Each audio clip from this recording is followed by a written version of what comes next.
I didn't find out about the venue from my parents. It was my cousin who mentioned it casually, like it was already common knowledge. She was talking about outfits, asking if I thought heels or flats would work better for that kind of place. I remember pausing, waiting for the part where she'd say, "You're coming too, right?" She didn't. When I asked what she meant, she blinked, confused for a second, then said the name of the venue like it would explain everything. It did, just not in the way she expected. It was one of those places people post about for weeks after. Glass walls, polished floors, the kind of lighting that makes everything look more expensive than it is. 12,000, I think, she added, lowering her voice slightly, like it was something to be impressed by. I nodded like I understood, like I had been part of that conversation all along. Later that evening, I asked my mom about it. Not directly. I mentioned hearing something about a booking, kept my tone light. She didn't deny it. "We can only afford one party," she said, already moving on to something else, like the sentence had closed the subject. "You understand. We have the same birthday. Down to the hour almost." I did understand. That was the problem.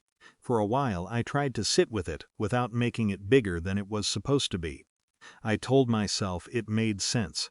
She had more friends, more visibility, more of the things people notice.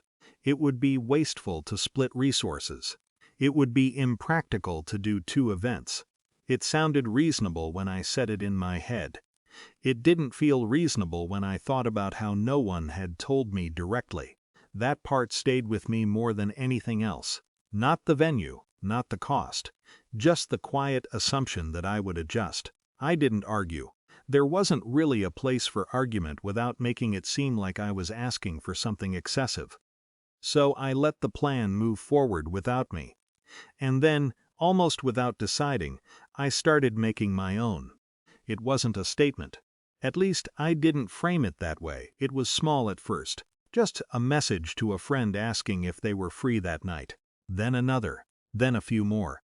People I hadn't seen in a while. People who didn't need an explanation beyond. It's my birthday, too. I booked a modest space. Not a venue people would recognize from photos. Just somewhere clean, quiet, with enough room for conversation. I chose food I actually liked instead of what looked good on a table. I didn't coordinate colors or themes. I didn't think about how it would appear online. I only thought about whether I would feel comfortable there. The guest list ended up different than I expected. Smaller, but not in a disappointing way.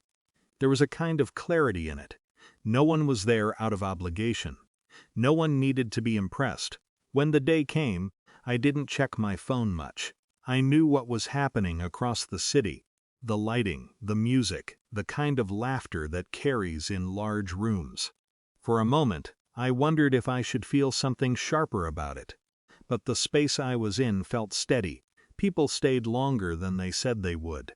Conversations stretched without needing to be filled. At one point, I noticed how quiet it was between sentences. Not awkward, just unforced. I hadn't realized how rare that felt. Someone took a photo at some point. It wasn't perfect. The lighting was uneven. A few people were mid-sentence, not posing. When I saw it later, I didn't think about how it looked. I just recognized everyone in it exactly as they were. That night, after things ended and I was home, my phone started ringing, 2:03 a.m. I let it ring once, twice. On the third call, I answered. My sister didn't say hello. "What did you do?" Her voice was sharp, but underneath it there was something less stable. Not anger in the way I expected. Something closer to confusion. "I had a birthday," I said. "You invited people," she said. Like that part didn't make sense. My guests were asking about it. People left early. "Do you know how that looks?" I didn't respond right away. I could hear noise behind her. Music still playing, voices layered on top of each other, but thinner now. "I didn't think it would affect you," I said, and I meant it. "That's not the point," she said quickly. "You could just not done anything. Or at least told me." That was the first time it felt clear, not because of what she said, but because of what she didn't. There was no question of why I wasn't included, no acknowledgement of the original choice, just an expectation that my response should have adjusted around it. "I didn't think I needed permission," I said. She didn't answer immediately. When she spoke again, her voice had changed, quieter, but tighter. "You made it weird." I almost said something back.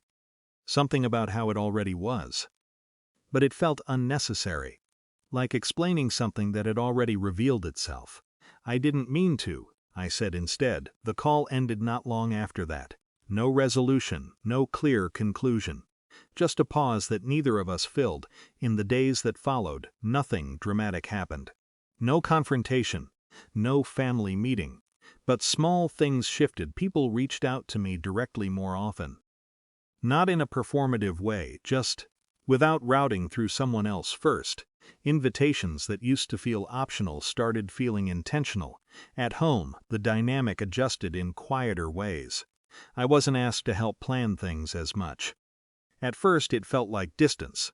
Then I realized it was also space. No one mentioned the two parties in the same sentence.